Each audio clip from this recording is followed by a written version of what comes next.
चंडीगढ़ में ballot paper के ऊपर लिखवाकर चंडीगढ़ में जिस तरीके से बीजेपी के लोगों के द्वारा सत्ता काबिज की गई और वो सारा का सारा टीवी के सामने हो रहा था और पूरा का पूरा रिकॉर्ड टीवी में आ गया।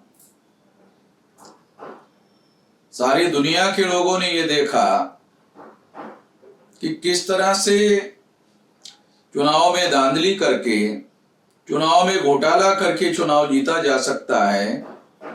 इसका बहुत बड़ा उदाहरण चंडीगढ़ के चुनाव में दिखाई दिया।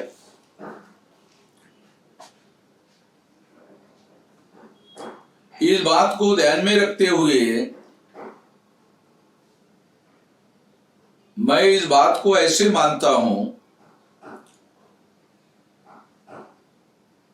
कि यह एक 2024 में होने जाने वाली, जो आने वाले समय में जो 2024 को लोकसभा का चुनाव होने जा रहा है, उस चुनाव में चुनाव जीतने के लिए किस तरह से धांधली और घोटाला होने वाला है, इसका संकेत मिल गया है।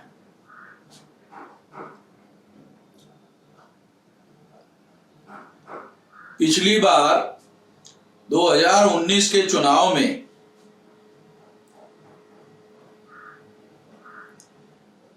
बीजेपी को 37.7% वोट पड़े थे।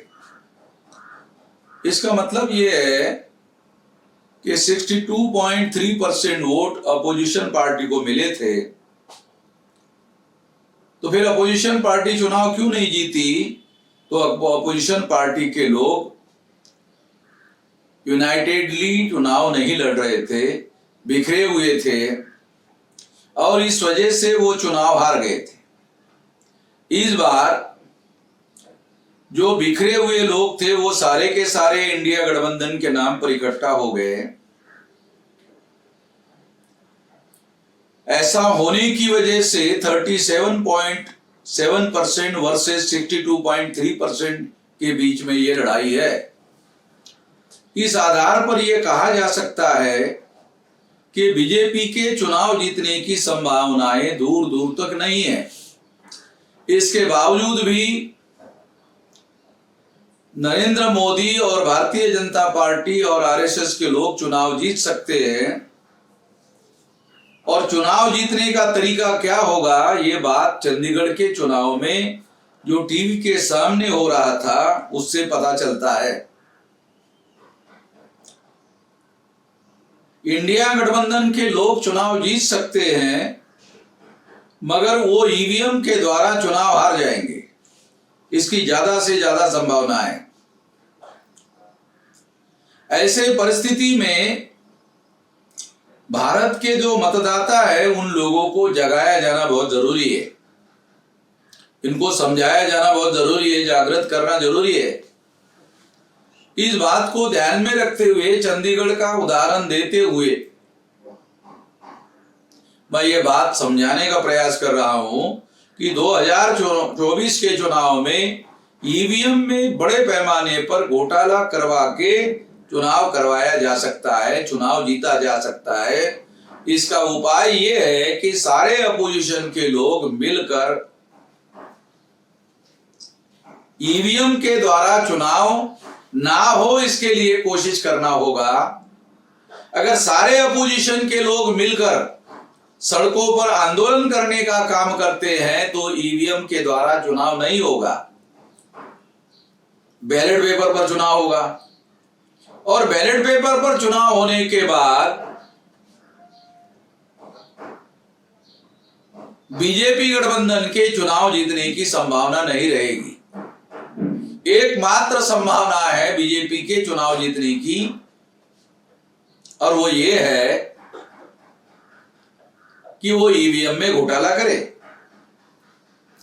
जिस तरीके से बिहार में नीतीश कुमार को हाईजैक किया गया, और झारखंड के अंदर भी ये खेला करने की कोशिश हुई और तमाम राज्यों में ऐसा प्रयास किया जा रहा है। ये प्रयास भी इस बात का सबूत है कि इस बात का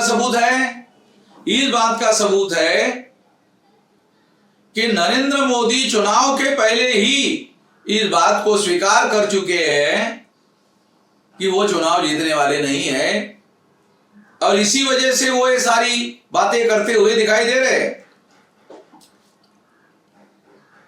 इसलिए ये कहा जा सकता है कि आने वाले समय में इस परिस्थिति में बड़ा बदलाव करने की जरूरत है, बैलेट पेपर पर चुनाव करवाने की जरूरत है और इसके लिए सारे अपोजिशन पार्टी के लोगों को आंदोलन करने की जरूरत है। बड़ा मौका है और अगर ये मौका गवा दिया गया तो वो चुनाव हार सकते हैं, ईवीएम की वजह से हार सकते हैं। आडवाणी जी को भारत रत्न का खिताब दिया गया तो मैं ऐसा मानता हूं कि आडवाणी जी को भारत रत्न का खिताब देने के लिए एक बहुत बड़ा कारण, एक ही कारण पर्याप्त है कि आडवाणी जी के पास में कांग्रेस के लोग 2004 में 2009 में घोटाला करके जो चुनाव उन्होंने जीता था, इसके विरोध में सुब्रमण्यम स्वामी और आडवाणी ने इसके विरोध में बयान दिया था और ये मामला वो सुप्रीम कोर्ट पे लेकर गए थे। कांग्रेस के लोग आडवाणी के पास गए थे कि हमने 2 बार घोटाला करके चुनाव जीता है, आप 2 बार घोटाला करके चुनाव जीतो मगर इसके बारे में चुप रहो।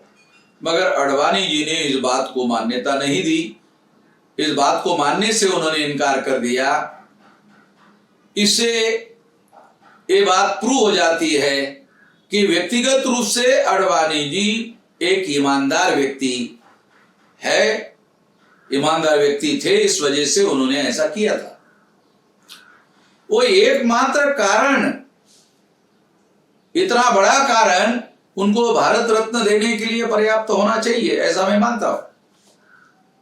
उनको कौन से कारण के लिए भारत रत्न दिया गया ये भारत सरकार जाने, मगर मैं ऐसा मानता हूं ये एकमात्र कारण के लिए भी उनको भारत रत्न दिया जा सकता। इतना बड़ा काम उन्होंने किया और उसके लिए उनको भारत रत्न देना उचित माना जा सकता है, ऐसा मेरा मानना है। हम उनकी विचारधारा से सहमत नहीं है, मगर उनका व्यक्तिगत चरित्र जिस तरह से उन्होंने ईमानदारी का रखा और उस ईमानदारी की वजह से ही आज आरएसएस ने उनको साइड लाइन करके रखा हुआ है।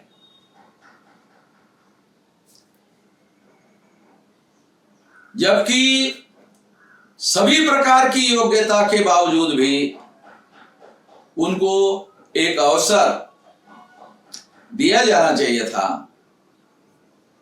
और ऐसा भी नहीं कहा जा सकता कि उनकी तबीयत खराब थी, तबीयत भी ठीक थी, इसके बावजूद भी उनको अवसर आरएसएस के लोगों ने नहीं दिया और उसके जगह नरेंद्र मोदी को अवसर दिया। निश्चित रूप से ये एक गंभीर बात है और इस गंभीर बात के बारे में भी भारत के अंदर चर्चा का विषय होना चाहिए और इस पर चर्चा किया जाना चाहिए, ऐसा मेरा मानना है। मैंने कई महत्वपूर्ण मुद्दे इसमें कवर करने की कोशिश की और इस पर मैंने अपने विचार व्यक्त किए, तो इस पर लोग विचार करें, ऐसी मैं आशा करता हूं। धन्यवाद।